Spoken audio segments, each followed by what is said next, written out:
में बिठाया आकाश मार्ग की ओर ले जा रहा था। अब सोचे लगा क्या करूंगा इस बालक को ले जाकर के, यहीं से छोड़े देता हूं, जमीन पर गिरेगा प्राणांत तो हो जाएगा। छोड़ा ही था। अब मारने वाले से बड़ा होता है पालने वाला। ऊपर से छोड़ा था, नीचे जमीन तो थी नहीं, समुद्र था। तो समुद्र में जाकर के वो बालक गिरा। बालक आया ही था तब तक वो एक बहुत बड़ी मछली आई, उसने आकर के बालक को निगल लिया। मछली ने निगला ही था कि मछुआरे ने जाल फेंका और वही मछली आकर के जाल में फंस गई। सम्राट बाद में पहुंचता अपने राज्य में, वो मछली पहले ही उसके राज्य में पहुंच गई। इनके यहाँ एक देवी थी जिनका नाम था विद्यावती। विद्यावती नाम की देवी इनके यहाँ भोजन बनाने का काम करती थी, रसोई का काम संभालती थी। इन्होंने क्या देखा, उस मछली के पेट को चीरा तो उस मछली के पेट के अंदर से वो बालक निकला। बहुत सुंदर बालक था। और सुंदरे किमना सुंदरम, जो भगवान कृष्ण का बेटा होगा, सुंदर होगा भी क्यों नहीं, बहुत सुंदर बालक। उस बालक को देखा ना, मोहित हो गई। अगर कहीं ये बालक मुझे पुत्र के रूप में मिल जाए तो मेरा सौभाग्य होगा। अगर कहीं इसका लालन पालन मैं कर लूं, लेकिन कहीं सम्राट को पता चल गया तब क्या होगा। उन्हीं के पास पहुंच गई, सारा वृतांत सुना दिया। मछली के गर्भ से बालक निकला है, आप कहो तो मैं इसको बेटा मान करके लालन पालन कर लूं। इन्होंने कहा हाँ ठीक है देवी, अगर कहीं तुम्हारी ऐसी इच्छा है तो आप कर लो। लालन पालन किया, बड़ी जल्दी युवावस्था प्राप्त हो गई। एक दिन क्या हुआ, नारद जी आ गए। नारद जी ने आकर के क्या किया, बैठे ही थे, इन्होंने नारद जी को प्रणाम किया। और नारद जी को प्रणाम किया, बेटा से कहा बेटा प्रणाम करो। नारद जी से कहा बाबा ये मेरा बेटा है। नारद जी बोले क्या कह रही हो देवी। हाँ बाबा ये मेरा धर्म का पुत्र है।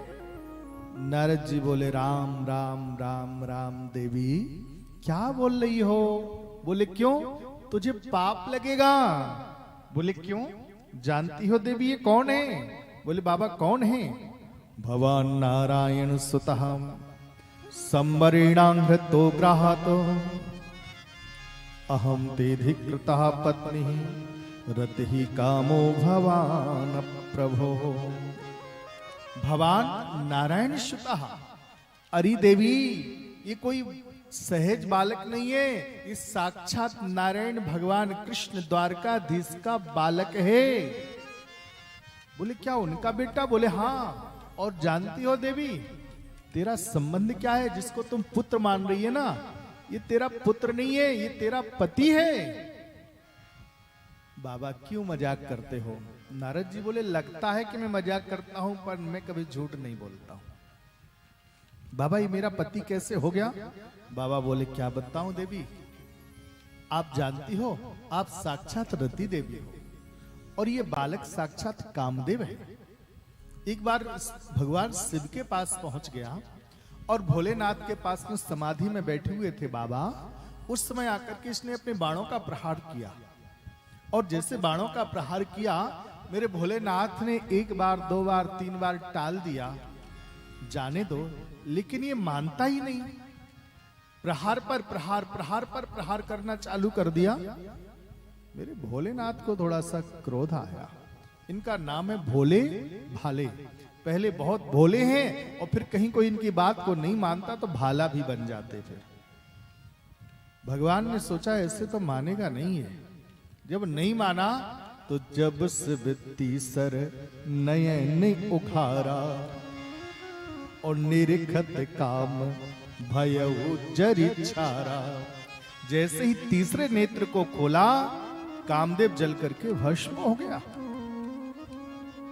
अब कामदेव जल करके जैसे भस्म हुआ, रति देवी रोती रोती रोती रोती आई, बाबा अनर्थ हो गया, अनर्थ हो गया। बोले क्या हो गया। बाबा आपने मेरे कौन से पाप का ये मुझको फल मिला है, मैंने ऐसा क्या किया था। बाबा ने कहा मैंने तुम्हारे साथ क्या किया, तुमको तो कोई दंड नहीं दिया। बोले बाबा जिस नारी का पति ना होवे उस पर विपत्ति हजार। बाबा अब हमारा क्या होगा, मेरा पति नहीं है, आपने मेरे पति को मृत्यु दंड दे दिया, कोई उपाय करो बाबा। बाबा ने कहा क्या करूं बाबा, इसको प्राणदान दे दो। भोलेनाथ ने कहा बात जबान से तीर कमान से निकल गई तो वापस नहीं आती, लेकिन कोई बात नहीं देवी, तुम चिंता मत करो।